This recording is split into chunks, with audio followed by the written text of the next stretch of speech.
Conducta humana. Gladys en Éxitos.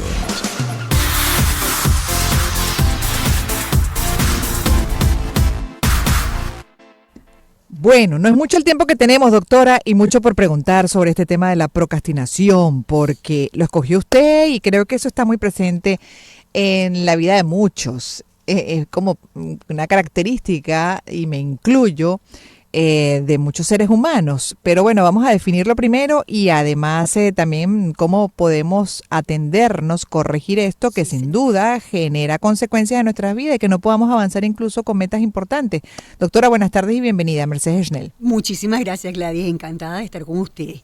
Procrastinar, primero es una palabra feísima, realmente fea. Sí, es horrenda. Es horrenda. Pero vamos a definirla para estar todos de acuerdo. Es un hábito o una conducta, como tú lo veas, que se caracteriza porque la persona retrasa las actividades o situaciones que tienen que ser atendidas o resueltas, y eso las va sustituyendo, las va empujando cada vez más atrás, hasta que llegue el punto en el cual ya no las puede hacer. Las posterga, y llega un punto en el cual a veces las puede hacer, a veces no las puede hacer, pero casi nunca las hace, porque realmente quien procrastina lo que hace es estirar.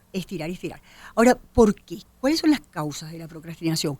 Muchas personas dicen que tiene que ver con que no tenemos las habilidades de las personas que piensan, almacenan sus cosas, hacen una buena conducta, recuerdan, planifican, se concentran y entonces hacen las cosas. Sin embargo, hoy en día se sabe que el estado de ánimo de la persona, sus emociones en un momento dado, pueden hacerla procrastinar.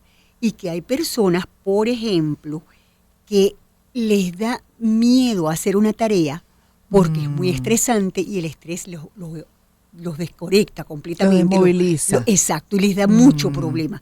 Ese tipo de cosas no tiene que ver realmente con algo que tú digas, bueno, siempre va a ser así. Bueno, depende del tipo de tarea, como te das cuenta. Cuando hay tareas que son estresantes, es otra cosa. Claro, pero es como relativo, pues, ¿no? Aplica para algunas cosas, en algunas personas, como en otras no. Ahí me incluyo.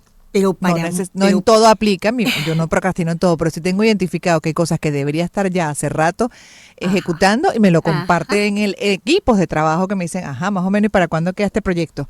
Y lo sigo postergando, alargando, pero creo que es lo que usted dice también, como no quiero afectar, sobre todo para mí algo muy importante ahorita, que es el equilibrio de vida, y lo he logrado con lo que tengo, etcétera. Entonces, que como que no quiero sumar nada que sienta puede alterar ese equilibrio de vida. Entonces, procrastino. Entonces, fíjate, eso es cuando tú ves, y lo estás diciendo clarito, tú ves que lo que tú quieres hacer, lo que se propone hacer y que procrastina es porque es complicado, te consume demasiado tiempo o te va a cambiar algo para ti. Entonces, está clarita, tú hiciste la definición. Pero además hay personas que le tienen miedo al fracaso. Cuando le tienen miedo al fracaso, entonces no hacen las cosas y las van procrastinando, poniendo después. El otro tipo de persona que procrastina muchísimo es el perfeccionista. Porque es que nunca somos perfectos. Entonces, cúnchale, siempre está tratando de ser mejor, y en ser mejor, va dejando la situación sin concluir. Entonces, fíjate que la procrastinación muchas veces uno lo ve como ese tipo de flojo. Esa persona es bien hombre, pero no, son una cantidad de cosas que tienen que ver muchas veces con la infancia, que tienen que ver con tus habilidades, con tu capacidad de concentrarte y con la toma de decisiones. Hay gente que es incapaz de tomar decisiones, Gladys. Les está el miedo que procrastinan hasta el final. Entonces, al final tú ves a una persona que, ponte tú, está en la radio y te dicen, vamos a cambiar, a veces, y nada, no lo hace, por miedo no ejecuta. Lo ves también en las personas de propaganda, por ejemplo. Voy a hacer propaganda de mi producto, mañana por la mañana voy a mentir, y van procrastinando también por el miedo al fracaso. Entonces, es bien desagradable. Y hay dos tipos de procrastinadores. El eventual, en el cual estás tú, y el crónico. El procrastinador crónico siempre es una conducta evasiva, no hace las cosas. El procrastinador eventual es cuando es muy difícil, cuando es muy grande, eso es evasivo porque no puede hacerlo, le da ansiedad, etcétera. En realidad, ambos son trastornos de evasión, ¿ok? Pero hoy en día se considera que la procrastinación es muy importante en las personas que son dependientes de las redes sociales, televisión, computadora, teléfono móvil. Un día de esto nos van a decir, miren, no hablen más de las redes sociales, porque siempre las tenemos. Pero es que ocupan mucho tiempo. Ocupan demasiado tiempo y entonces la persona va dejando, porque es más divertida la red social que lo que tiene que hacer. Y entre esos están los estudiantes. Gracias a Dios que hoy en día los estudiantes son muy buenos en medicina. En otras partes no lo sé, pero los de medicina generalmente son muy buenos. Entonces, ¿qué Hay tenemos? casos de éxito maravillosos, por ejemplo, que hemos ganado hasta premios fuera, pero ayer justamente hablamos con el rector de la UCAP, doctora, y alarmante el resultado de la prueba de matemáticas, que bueno, es de una mayoría reprobó. Imagínate tú. Así es en el caso también de las habilidades verbales. Entonces están tratando de ver cómo se organizan todos los sectores entre lo público y lo privado para atender esto, que es una falla muy importante. Sí, señor. Y acuérdate que hablamos del lenguaje precisamente porque yo estoy preocupada por eso y tú también. Estamos preocupados por la pérdida del lenguaje. Ahora, imagínate tú si es lenguaje y además educación, ¿dónde vamos a ir? Pero vamos a hablar de procrastinación. ¿Cómo hacemos para mejorar este problema, no?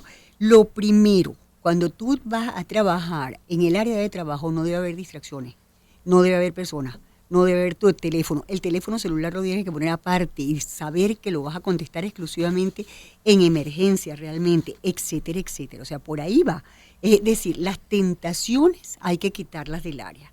Pero por otra parte, tienes que organizarte, yo siempre digo que con papel y lápiz, porque ¿qué vas a hacer en el día? Y comprometerte de alguna manera, para ver si el compromiso te sirve, comprometerte a estar lista esa tarea a tal hora, a tal fecha, a tal día, o sea, muy, muy claramente. Estas son dos cosas que son teóricas, ¿verdad? Pero además uno Llevarlas puede, a la práctica no siempre ocurre. pero se te facilita si tú estás pendiente de los pensamientos negativos.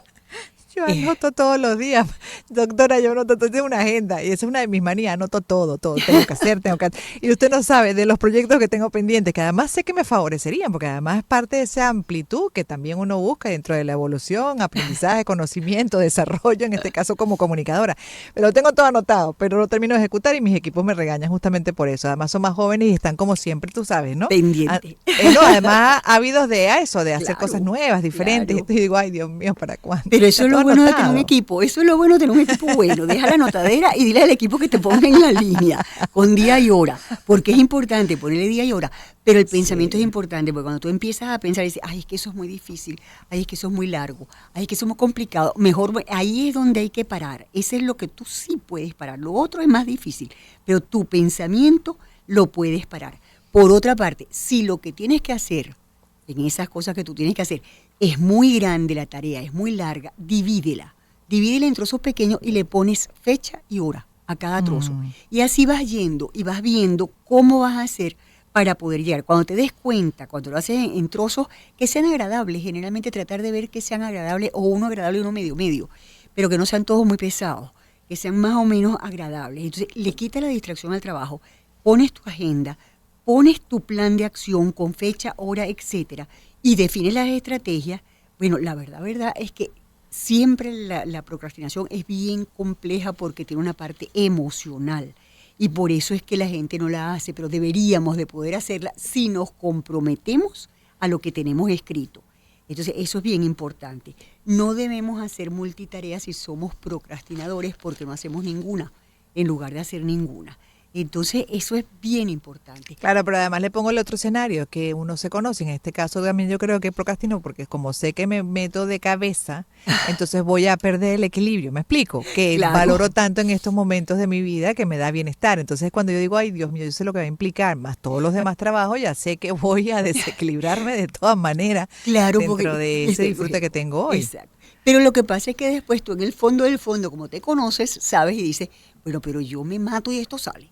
Y generalmente sale, Gladys, y eso es lo peor. El procrastinador, cuando es efectivo, a la final termina haciéndolo bajo una presión y un estrés espantoso. Entonces es bien importante, pero hay un truco que si uno lo usa, funciona.